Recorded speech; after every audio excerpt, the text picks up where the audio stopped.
Hi world, welcome once again to Lifestyle by RNA. It's your one and only Pageant police.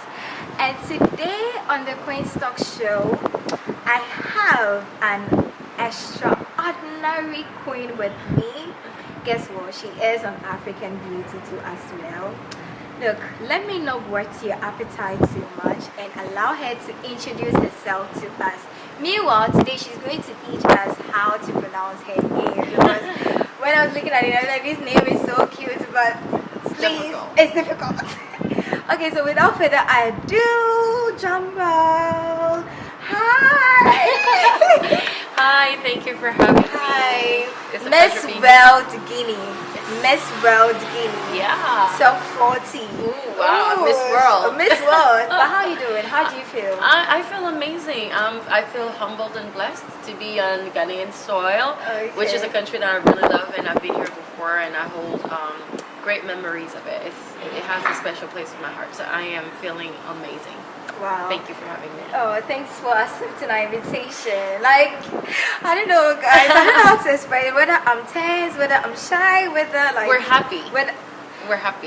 Yeah, it's overwhelming. It is. Yeah, I'm like really. I never imagined that I'll see you physically, because guys, I've been promoting her on the pageant page for long, right from the journey and all that. So that's seeing true. her here feels like, please pitch me. Am I dreaming? No, I'm the one who needs pitching, because you're the one who has been supporting me, you know, and I'm super grateful for it.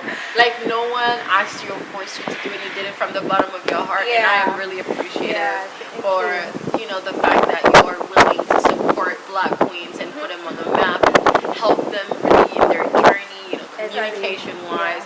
Because I'm in Guinea, I don't really know a lot of people here, so through you, a lot of people in Ghana might know of me now. Yeah. So I can say that my country is really grateful for you. Thanks for the compliment. It's okay, true. so the name is So I have 3 first names and one last name. So it's Nene Mariama Saran Bah. Yeah. So it's not Sarah. Don't go and pronounce Sarah. It's Saran. It's Saran. So it's French. So it's like Saran in French. Saran. But in English, some people say Saran. Some people say Saran. Like, it's just, I like people to be free to pronounce it whichever they want, however comfortable they are. So it's Saran. But you can call me Nene. Nene is easier. Okay. Yeah. So since at the time of our shoot, so bonsoir. Comment ça va? Ça va très bien, merci, et toi? She speaks French. Yeah, I'm very good in writing it, but not speaking it fluently like the way you just said it. Yeah. Did you do it? Did you learn it? Yeah. I learned French in school, right from tertiary to even from basic, senior to tertiary. Just that I dropped it when I got to level 200. Oh wow. Yeah. That's amazing. So you can write me letters and stuff. Yeah, I can write, but speaking it's a problem. Yeah, French is kind of complicated. We have a lot of grammar rules, vocabulary-wise. But I noticed that you could speak 2 languages. Yes. French fluently and English. Yes. And I got to know that you learned the English because of your perseverance. You were able to learn the English. Yes. What triggered you that no, I want to learn how to speak English? Oh wow, when I was a kid, I'm still a kid, but when I was more younger, and I had few dreams, and one of my dreams was to know how to speak English, which is very basic, but I really wanted to learn that. So by the time I was 10, my dad bought me a dictionary, and every day I would learn a few words, and I would learn 5 verbs and learn the tenses, the 3 tenses, and that's how I did. And then when I was 11, I did summer school in English back in Guinea. And then in 2009 and 2010, I spent both my summers here in Ghana, and I went to school here, ICPS. Oh. Yeah, so I learned pronunciation, phonetics, and all this stuff, and listening to music, watching movies, and also going to the United States when I was a kid, back and forth, practicing with my cousins that already spoke English. By the time I was 15, I was already fully bilingual. An expert. Yeah, exactly. But I really wanted it, so I actually put in the work. And I'm really proud that you didn't give up, because learning a different language from your own mother tongue is very difficult. It is. Even myself, I have Duolingo. I'm still learning French till late. I'm learning. But and you see, it's practice. The secret about a language is practicing. If you don't practice, even if you're good in school, you forget it. I learned Spanish in school, but I'm not really fluent because I didn't really practice it. I know how to work my way around a few things, but I cannot hold a full conversation in Spanish because I did not really practice it. Okay. So I suggest we practice your French, and so you become like an expert. Okay. So, guys, expect some introduction in French very soon on this platform. Yeah. Okay, so speaking of you were saying growing up, you went to US, you came to Ghana, and I also realized that you've been to over 27 countries. True. Yeah, so how was growing up for you, and which country falls in your number of travels of Ghana? Like, where would you place Ghana? Oh my, Ghana, like I said, holds a really special place in my heart because I have such great memories attached to the country. Plus, my birthday is your Independence Day, so I already feel like I'm from Ghana. And honestly, it's in my top. You know, it's somewhere in my, I would say my top two. Top two. Yeah. Ooh. Somewhere in my top two. I would not say which place, but in my top two. So know that it's very up there. Okay. Yeah. Okay, that's interesting. But could you please tell us how growing up was like for you? Did you grow up in Guinea or in a different country? Actually, I was born and raised in Guinea up until I was 17. I went to school there, and then when I was 17, I moved to Canada for university, so college. And growing up was really smooth. It was fun, you know, like we had people from the neighborhood coming to the house, playing social games. That was before Facebook and all the internet, so we really were interactive with one another. We played together. It was really fun. You know, I grew up around a lot of people. My house was open for everyone in the neighborhood to come. People would come there to eat, to shower, to whatever. Wow. Like it was literally the extended way. Exactly. So I grew up like that. That's why I love people, and I have this sense of community, which I'm really grateful for. So yeah, I had a great childhood by the grace of God. Okay, that's very good to know. So you know, in Ghana, when it comes to school, we start from like junior, senior, tertiary, and the rest is history. What's this educational ranking like in Guinea? So the systems are quite different, but we have a kindergarten obviously, and then primary school, and then you go secondary school, then you do high school, then you go university. So that's like the steps. The steps. Yeah. Okay. But most people, I'd say, because kindergarten is about 3 years, primary school is 6 classes, secondary school is 4 classes, and high school is 3 classes. 3 classes. So it's like by the time you're 17, I'd say ish, you're or 18, you're probably being done with high school. High school. Okay. So by 18 you were by 17 you were already in Canada. Yeah, I started college in 17. 17. Yeah, at 17. Yeah. At 17, and so it means that you started your pageantry at 17 because you won Miss Guinée Canada. I started when I was a kid. Really? Yeah. Tell us about it. So, you know, at the school fair, every year, every class had to put up a show. Okay. So we had to present dancing, theater, music, and every class had to have their miss and their master to present the class at the school fair. Kindergarten? Yeah, no, from primary school. From primary, So when I was about 8 years old, it started, and each year my classmates would tell me that I will represent them. So I was so they appointed you. Yeah, exactly. So they appointed me miss of the class to represent them, and then I would go and do my little thing, and then I started enjoying it. I loved it because I was a very good student when I was in school. So that was my way of, it was a hobby, it was a way of get out of my zone. I felt like when I was on stage, I felt like I was alone and nobody was looking. I was very comfortable, even for a kid. So, and I found confidence in it, you know.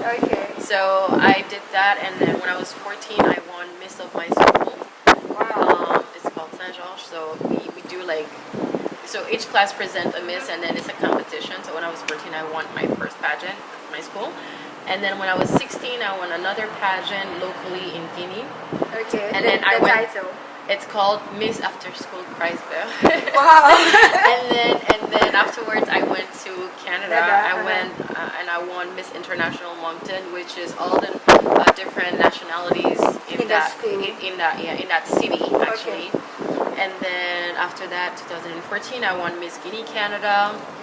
And then from there, I stopped. You stopped for a while? I stopped for a while because I wanted to represent my country, and the only way was to do Miss Guinea Nationals.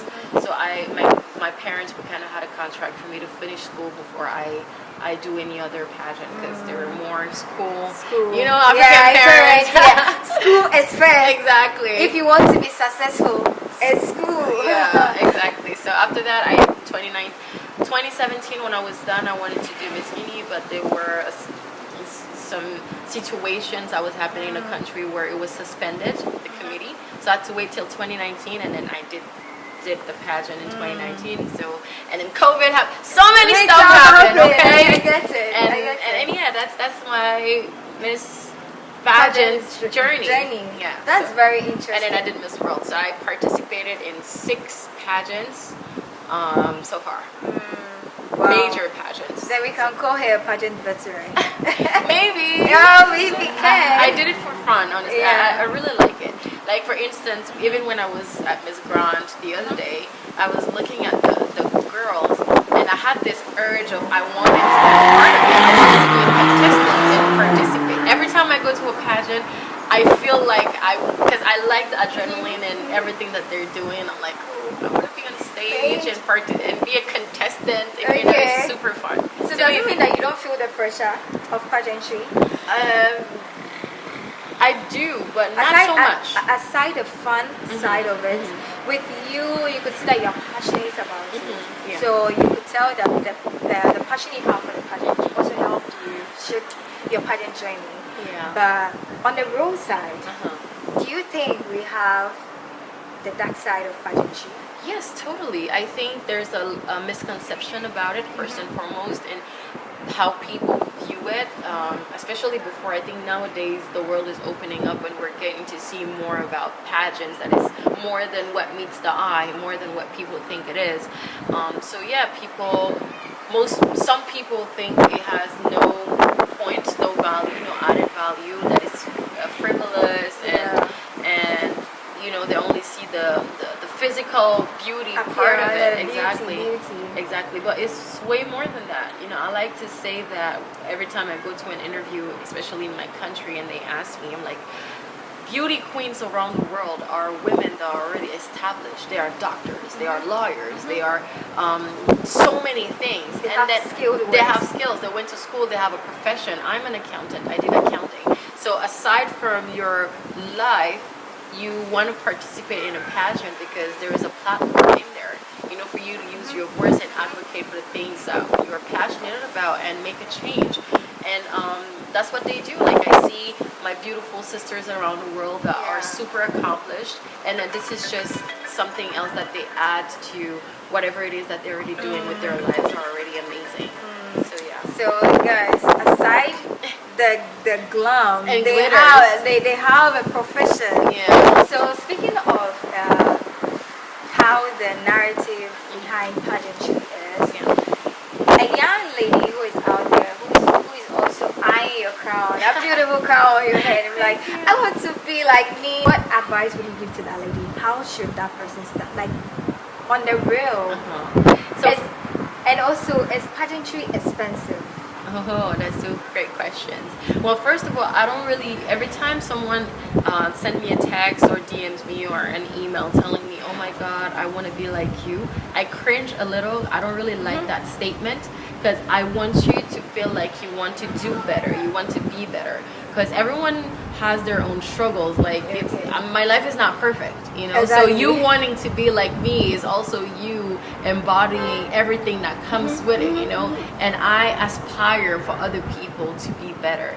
So that's what I wish for them to start with. And then to answer your two questions, I would say you have to actually want to do it. Not for the prize, not for the fame, not for anything. It has to be something that not only is dear to your heart, but you're comfortable doing, because whether we want it or not, we're exposing ourselves to the world. Yeah. So you have to be ready with for whatever it. that comes with it. So you have to really be willing to enter pageantry because it's tough. It's not as easy as you think. You know, you have to always be sharp, be quick on your feet, and even beyond the physical beauty, having to wear cool outfits and do makeup and hair, you have to be title able. And the sash. Exactly, you have to be able to, you know, this morning you're here, the other morning you have to do an interview there, the other morning you have to do a photo shoot here, the other you have an activity. Like it's you know, it's a lot. It's a lot. You don't really get some rest, and it's also expensive. To answer your second question, pageants are really, really expensive, especially if you're trying to go international. The fees that are associated with it, it's, you know, even for the own candidate's preparation, because some of the clothes are sponsored, but some of them you have to buy. You have to buy your makeup. You have to, let's say, pay a pageant coach for